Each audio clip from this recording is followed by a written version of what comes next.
I'm not recommending that people buy stocks today or tomorrow or next week or next month. I think it all depends on your circumstances, but you shouldn't buy stocks unless you expect, in my view, you expect to hold them for a very extended period and you are prepared financially and psychologically to hold them the same way you would hold a farm and never look at a quote and never pay it. You don't need to pay attention to them. I mean, the main thing to do, and you're not going to pick the bottom, and nobody else can pick it for you or anything of the sort. You've got to be prepared to, when you buy a stock, to have it go down 50% or more and be comfortable with it as long as you're comfortable with the holding. And I pointed out, I think a year, maybe 2 years ago in the annual report, well, just the one before this most recent one, I pointed out that there have been 3 times in Berkshire's history when the price of Berkshire stock went down 50%. 3 different times. Now, if you owed it on borrowed money, you could have been cleaned out. There wasn't anything wrong with Berkshire when those 3 times occurred. But if you're going to look at the price of the stock and think that you have to act because it's doing this or that, or somebody else tells you, well, I mean, how can you stay with that when something else is going up or anything? You've got to be in the right psychological position. And frankly, some people are not really careful. Some people are more subject to fear than others. It's like the virus. It strikes some people with much greater ferocity than others. And fear is something I really never felt financially, but I don't think Charlie's felt it either. But some people can handle it psychologically. If you can't handle it psychologically, then you really shouldn't own stocks because you're going to buy and sell them at the wrong time. And you should not count on somebody else telling you this. You should do something you understand yourself. If you don't understand it yourself, you're going to be affected by the next person you talk to. And so you should be in a position to hold. And I don't know whether today is a great day to buy stocks. I know it will work out over 20 or 30 years. I don't know whether it'll work out over 2 years at all. I have no idea whether you'll be ahead or behind on a stock you buy on Monday morning or the market. Let me ask this question that came in from Kevin. He says, the last few weeks we've been hearing from active money managers that the day of passive investing is over. The historical safety of investing in an index fund long-term is gone. Would you please provide your thoughts on this topic, particularly in regards to an investment time span of 10 years? Well, I can tell you I haven't changed my will, and it directs that my widow would have 90% of the funds in index funds, and I think it's better advice than people are generally getting from people that are getting paid a lot to give other advice. You don't make a lot of money advising an S&P 500 index fund. I mean, how you can say the day of index funds is over? I mean, if you say the day of investing in America is over, I would disagree quite violently. And then is there something special about index funds being a terrible way to invest? I just don't think it's very hard to have evidence of that. I mean, if the index funds reflect the market, and one side has high fees that think they can pick out stocks, and the other side has low fees, I know which side's going to win over time. And you have to recognize that it's in a great many people's interest to convince you that they can do something that they may well even believe they can. And a certain percentage of them will do it from luck, and a few people will do it from skill. And that's what makes it so enticing that you can find the Jim Simons or somebody that's going to produce extraordinary return. Jim and his group have done it by brain power, but it's very unusual. And incidentally, they are going to charge you a lot of money, and they're going to actually maybe close up their fund if they do it, because they can't do it with really huge amounts of money compared to how the record's been established in the past. So you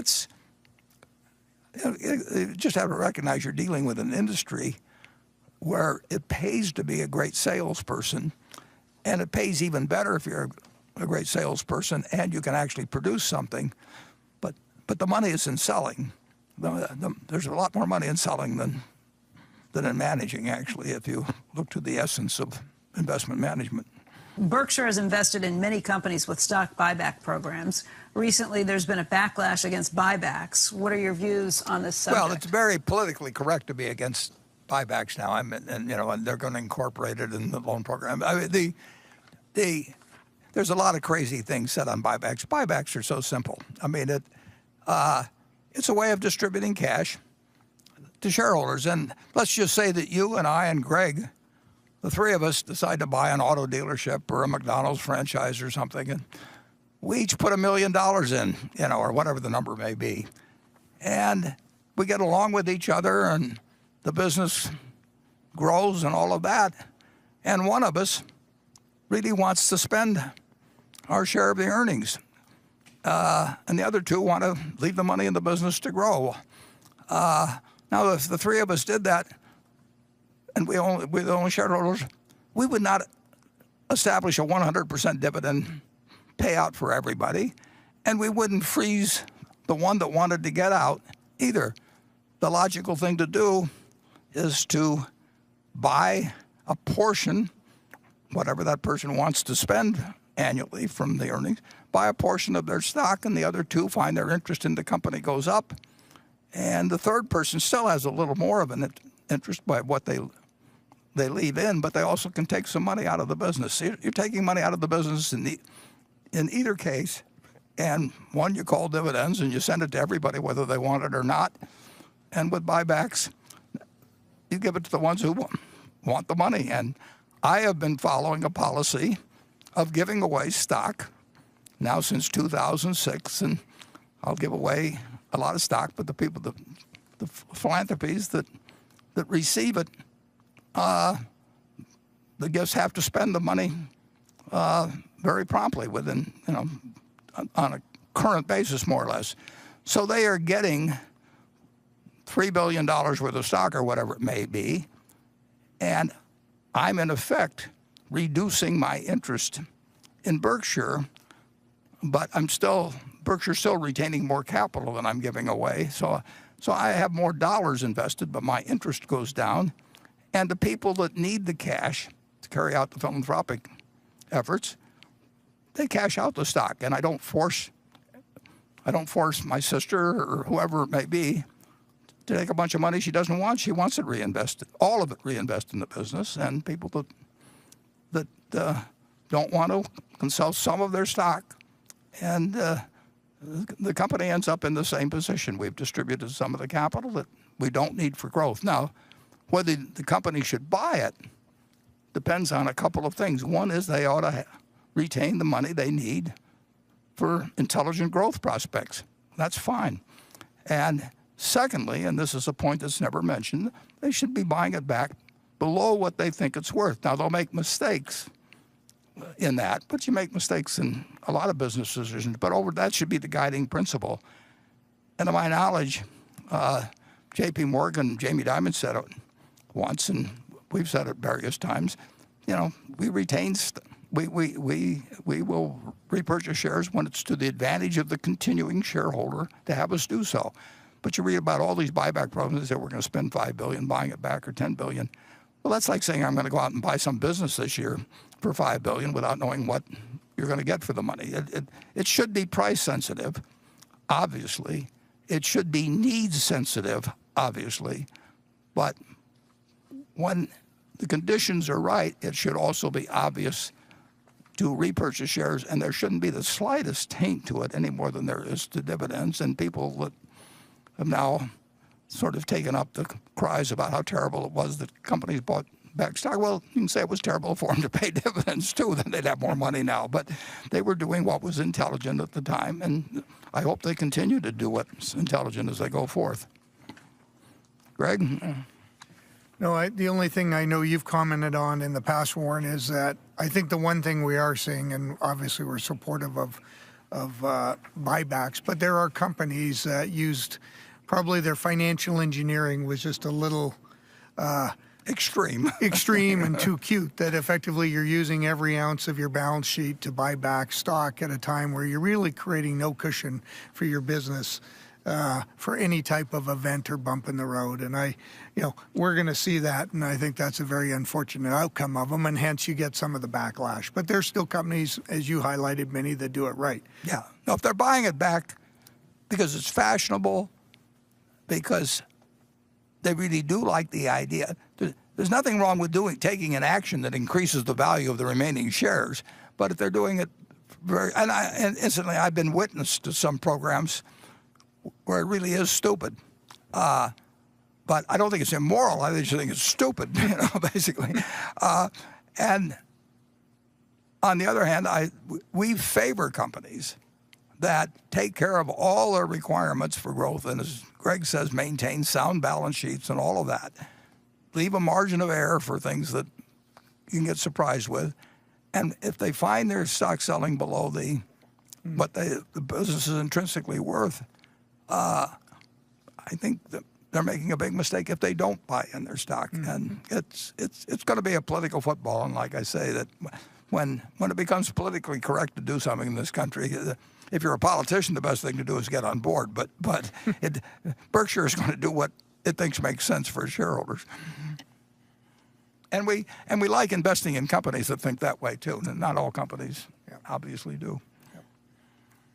I got a number of variations on this next question, some more polite than others. This one's right about down the middle.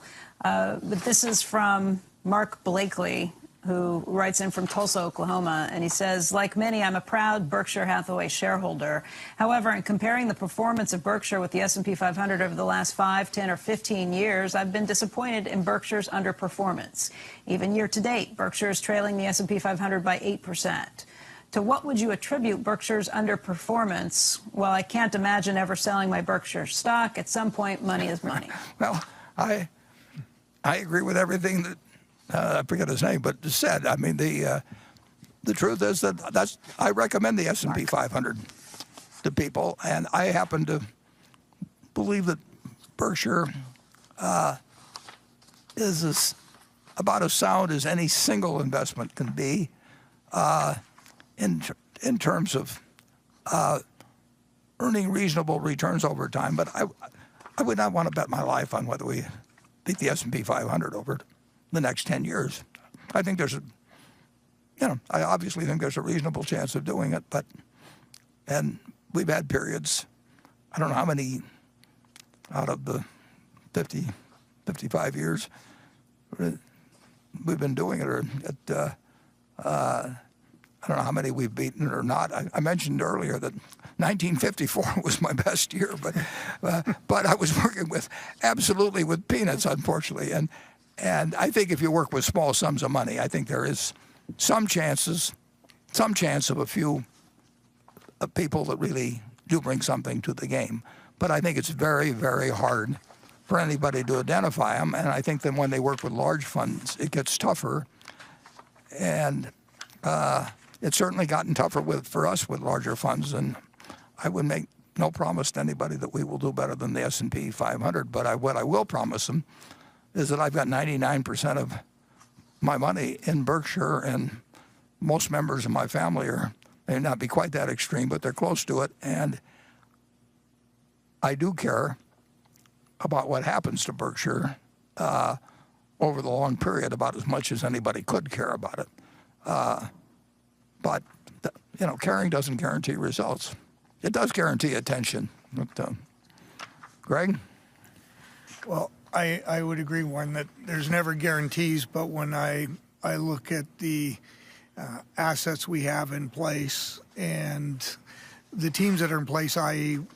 you're committed to Berkshire, but we have dedicated teams that equally are dedicated to Berkshire, and they're sure going to give it their best effort every day. And when I look at the assets and the people, I think we have, as you said, you can't guarantee it, but we have a great chance of sure giving a good effort to outperform it.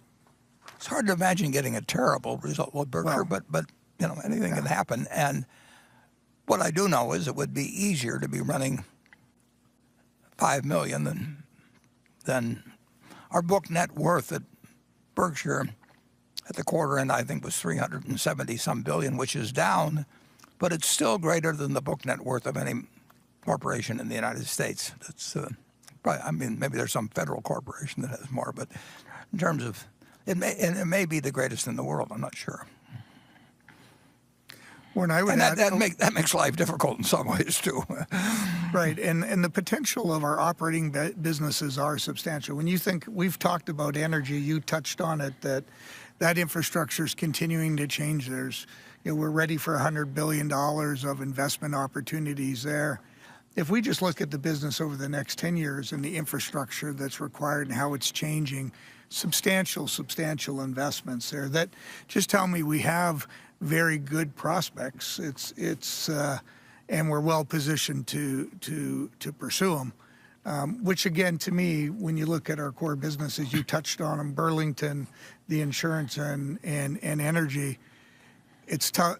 Our downside is very nicely protected. We have three really core great businesses. Yeah, and we're better positioned than anybody in the energy business.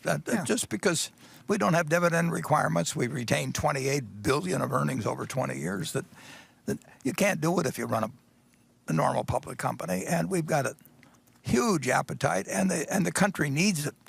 The world needs it, and we are a very, very logical, well-structured, well-managed, I would say, because it doesn't involve me, company to participate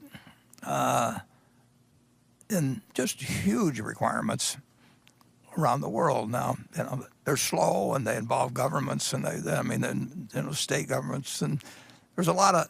It's not anything that happens dramatically.